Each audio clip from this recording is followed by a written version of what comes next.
My fiancé demanded, "Sell your car to bail my sister out of jail, or we're done." I replied, "We're done." I kept the car and the engagement ring. 3 days later, she was begging for me back because her sister stole her identity instead. I, 31 male, just ended my engagement over a phone call that lasted exactly 3 minutes. Still processing it, honestly. My fiancé and I have been together for 4 years, engaged for 8 months. Wedding was supposed to be next spring. Past tense on all of that now. Her sister got arrested Friday night. DUI, third offense, plus some other charges I don't fully understand. Bail was set at $15,000. Her sister's been a mess for years. Lost her job 6 months ago, burned through her savings, been crashing with my fiancé's parents on and off. Saturday morning, my fiancé called me crying. Her sister needed bail money. Her parents couldn't afford it. Could we help? I said we could pitch in maybe $1,000, but $15,000 was way beyond our budget. We're saving for the wedding and a down payment on a house. That's when things got weird. "You could sell your car," she said. My car. A 2019 Dodge Challenger I bought 2 years ago. Saved up for 3 years to afford it. It's not some luxury vehicle, but it's mine, paid off, and worth about $28,000 according to recent quotes. "You want me to sell my car to bail out your sister?" It's just a car. Family is more important. It's how I get to work, and it's my car that I bought before I even met you. "So you're saying your car is more important than my sister's freedom?" The manipulation was instant, but I stayed calm. "I'm saying I'm not selling my car. We can help with $1,000 if you want to put together money from other family members, but that's it." Silence. Then, "If you don't do this, we're done. I need someone who'll put my family first." I took a breath. 4 years together, 8 months engaged, and she's giving me an ultimatum over her sister's third DUI. "Then we're done." What? We're done. "You can pick up your stuff from my place this week. I'll leave the engagement ring on the counter." She started backtracking immediately. "Wait, I didn't mean..." "Yeah, you did. You meant it. We're done. Bye." Hung up, blocked her number, sat there for about 10 minutes just processing. Then I took the engagement ring, cost me $4,200 saved for months, and put it in my safe. No way I'm leaving that on the counter. Her sister can sit in jail. I'm keeping my car and my dignity.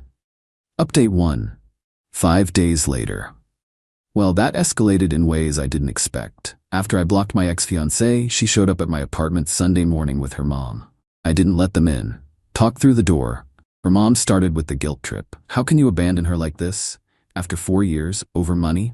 I didn't abandon anyone. She gave me an ultimatum. I chose. Her sister is in jail for her third DUI. That's a choice she made. My ex was crying. "Please, can we just talk about this?"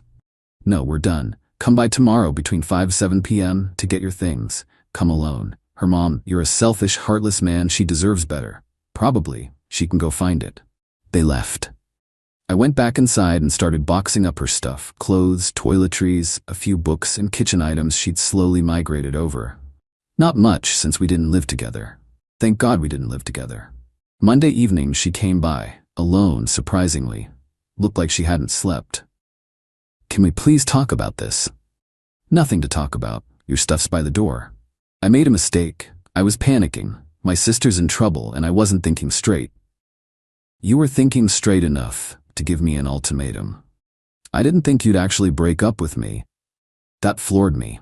"You literally said we're done if I didn't sell my car." I was upset. People say things when they're upset, and people have to live with the consequences of what they say. She tried a different angle. "What about the wedding? We've already put down deposits." "That's your problem now. I'll eat my share of the losses. You can cancel or you can marry yourself. Don't care." "You're really going to throw away 4 years over this?" "You threw away 4 years the second you valued your sister's third DUI more than our relationship. Now take your stuff and leave." She took the boxes, cried the whole time loading her car. I didn't help, just watched from the doorway. Before she left, "Can I at least have the ring back? I could sell it to help with bail." I actually laughed. "No, I paid for that ring. It's going back to the jeweler for whatever I can get." "That's not fair." "Life's not fair. Your sister's learning that in jail right now." She drove off. I went back inside, called the jeweler, and set up an appointment to sell back the ring. They offered me $2,800. Took it. Better than nothing. Here's where it gets interesting. Wednesday, I got a call from a number I didn't recognize. Answered it. Hi. Is this my name? Yeah? This is officer name with the police department. I'm calling about a fraud report. Do you have a few minutes? My heart dropped. Fraud report? Yes, sir. A credit card was opened in your name 3 days ago. The credit card company flagged it as potential fraud and contacted us. Have you opened any new credit cards recently? No. Nothing. That's what we thought. We're investigating this as identity theft. I'll need you to come down to the station to file a report and review the application. I went down that afternoon. They showed me the credit card application. Someone had used my name, birthday, and social security number to open a $5,000 credit card and immediately maxed it out buying prepaid Visa cards. The address on the application? My ex-fiancée's parents' house. Do you know anyone at this address? The officer asked. I showed him a photo of my ex and her sister. My ex-fiancée lives there sometimes. Her sister was just arrested for DUI. He took notes. We'll look into it. In the meantime, file a report with the credit bureaus and freeze your credit. I did all that. Also checked my credit report. Someone had tried to open 2 other cards in my name. Both got denied because the credit freeze went through just in time. Thursday morning, I got a call from my ex. I'd unblocked her temporarily to coordinate her stuff pickup. Forgot to reblock. We need to talk. It's important. About what? Just, please. Can I come over? Against my better judgment? Fine, you have 10 minutes. She showed up 20 minutes later, looking wrecked. Eyes puffy, hair a mess. Someone opened a credit card in my name, she said. Yeah, me too. Her eyes went wide. What? Someone opened cards in my name. Cops are investigating. Why? I got a call from a credit card company. Someone opened a card in my name and bought like $8,000 worth of stuff. I didn't do it. We stared at each other. Your sister, I said. It can't be. She's in jail. She got out. Check with your parents. She called her mom right there. Put it on speaker. Mom, is my sister still in jail? No, sweetie, she got out Tuesday. We scraped together bail money from family and a bail bondsman. How much did you put down? $2,500. Why? My ex hung up, looked at me. She stole our identities. Your sister stole our identities. Not my problem anymore. But no, we're not together. This is your family issue. Deal with it yourself. She stole from you too, and I've already filed a police report. You should do the same. Now get out. She left. I locked the door and went back to dealing with the identity theft on my end. Update 2. 2 weeks later. The fallout has been absolutely wild. First, my stuff. The police investigated the identity theft. Turned out my ex's sister had gotten my personal info from my ex's phone. She'd had my SSN saved in her notes app for some insurance paperwork we'd filled out months ago. The sister waited until she got out of jail, immediately went to a check cashing place with fake IDs, also made using stolen info, and went on a shopping spree. She hit me for $5,000, my ex for $8,000, and their mom for $6,500. Also got their dad for $3,200. Total, $22,700 in fraudulent charges across 4 people in her own family. The cops arrested her again, this time for identity theft, fraud, and a bunch of other charges. Bail was set at $50,000. No bail bondsman would touch her after she'd just been out for 3 days and committed new crimes. She's been sitting in jail for 12 days now. Nobody's bailing her out this time. My ex has been calling me non-stop. I finally answered one call just to shut her up. Please. I need help. This is destroying my credit.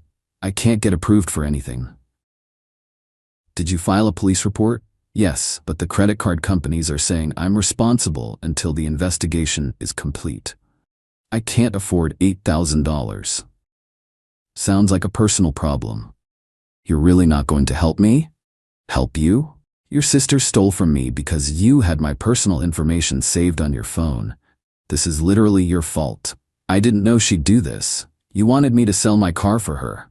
You chose her over me. Now you get to deal with the consequences of backing a criminal. She's sick, she has problems, and you enabled her. Now enjoy the result. I hung up, blocked her again. But the entitlement didn't stop there. Her mom showed up at my apartment last Friday, this time with my ex's dad. They wanted to talk. I let them in against my better judgment. Big mistake. The dad started, "Look, We know you're upset about the breakup. I'm not upset, I'm fine. You should leave. The mom, we need you to drop the charges against my daughter. I blinked. What? The identity theft charges. If you drop them, the prosecutor might go easier on her. Your daughter committed identity theft against me. Why would I drop the charges? Because she's family. She made a mistake. She's not my family, not anymore. And it wasn't a mistake, it was a crime. Multiple crimes. The dad tried to look intimidating. You know, if you just sold your car like she asked, none of this would have happened. I actually laughed. So this is my fault? You made a choice that led to this situation. No, your daughter made a choice to commit crimes, multiple times. Third DUI, identity theft, fraud. Those are her choices. I made the choice not to enable her. Big difference. The mom started crying. Please. She's my daughter. She needs help, not jail. Then you should have gotten her help after the first DUI, or the second. Instead, you kept bailing her out and teaching her there are no consequences. Well, now there are. You're a cruel person, the dad said. I'm a person who doesn't let criminals steal from me without consequences. Now get out of my apartment. They didn't move. Get out, or I'm calling the cops. They left, but not before the mom said, I hope you can live with yourself knowing you destroyed this family. Your daughter destroyed your family. I'm just refusing to be a victim. After they left, I called the prosecutor handling the case, told them about the visit and the request to drop charges. They said they'd note it and advised me to get a restraining order if the contact continued. It did. My ex texted from a new number. My parents took out a loan to cover my credit card bills. They're underwater now because of you. I replied, because of your sister. Block this number. Her, we were going to get married. Doesn't that mean anything? Me, we were going to get married. Past tense. You chose your criminal sister over me. That meant something. Her, I made a mistake. How many times do I have to apologize? You can apologize all you want. Doesn't mean I have to accept it or take you back. We're done. Move on.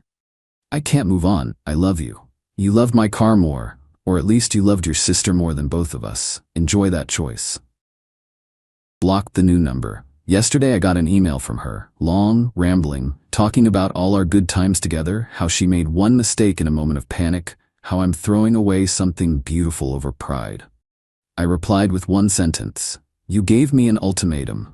I chose. Stop contacting me. Haven't heard back yet. Probably will though.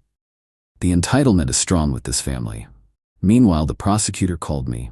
The sister is looking at serious time. The identity theft charges alone carry up to 15 years. Plus, she's violated probation from a previous conviction I didn't even know about.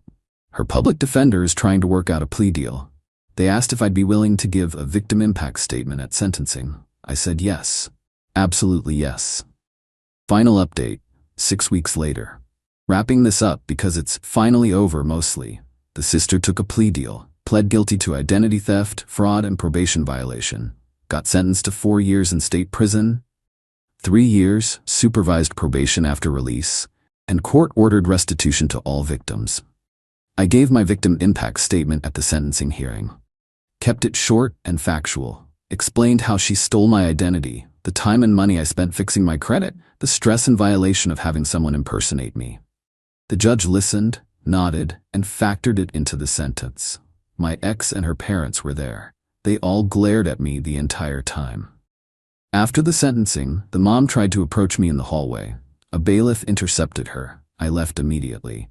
The restitution order says the sister has to pay back $22,700 to the 4 victims, split proportionally. My share is $5,000. The prosecutor said I shouldn't expect to see any of it while she's in prison, and probably not much after. Inmates make like 25 cents an hour, but at least it's on record. My credit is cleaned up now. The fraud got removed from my report, accounts were closed, and I've got monitoring set up. Cost me maybe $800 in fees, lost time from work, and a massive headache, but it's handled. The car? Still have it. Still love it. Drove it to the sentencing hearing actually. Parked it right in the lot where my ex could see it. Petty? Maybe. Satisfying? Absolutely. The ring money, $2,800, went into my savings. Added it to the house fund. I'm back to saving for a down payment, just solo now. My ex tried one last time to reach out 3 weeks ago. Sent a letter to my apartment. Actual handwritten letter.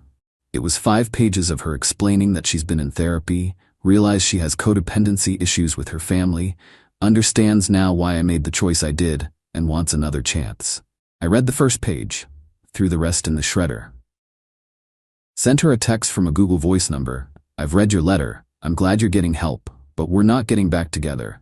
Ever. Stop contacting me. This is your final warning before I file for a restraining order. She replied, I understand. I'm sorry for everything. I hope you find happiness. Finally, acceptance. Haven't heard from her since. Haven't heard from her parents either.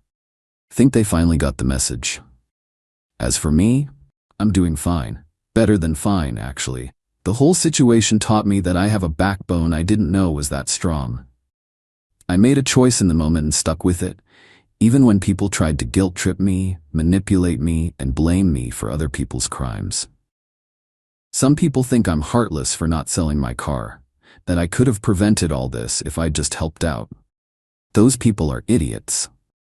If I'd sold my car, the sister would have gotten out of jail, probably committed more crimes, and I'd be out a car with nothing to show for it. The identity theft might have still happened. Who knows? Addicts and criminals don't stop being addicts and criminals because you enable them one more time. I would have set a precedent that my ex could use her family to manipulate me into whatever. The marriage would have been a disaster. I'd have spent years being the family ATM, selling my stuff to bail out her sister over and over. Instead, I drew a line. The sister faced consequences. My ex learned that ultimatums have consequences. Her parents learned that enabling has consequences. And I learned that I'm better off alone than with someone who'd choose their criminal sibling over their partner. I've started dating again. Nothing serious yet. Taking it slow. But I'm optimistic. Funny thing, my coworker set me up on a blind date last weekend. Nice woman, works in accounting. We got coffee. She asked about my car. We'd met in the parking lot. I told her I'd had it for 2 years, loved it, worked hard to buy it. She said, that's great. I'm big on people having their own things. Independence is attractive. We've got a second date next week. So yeah, kept the car, kept my self-respect, lost a fiancé who wasn't worth keeping anyway. The sister's in prison. My ex is dealing with the fallout of her choices. Her parents are paying off loans they took out to enable their daughter. And me? I'm good. Credit's clean, car's running great, and I'm moving forward. Sometimes the trash takes itself out. You just have to let it.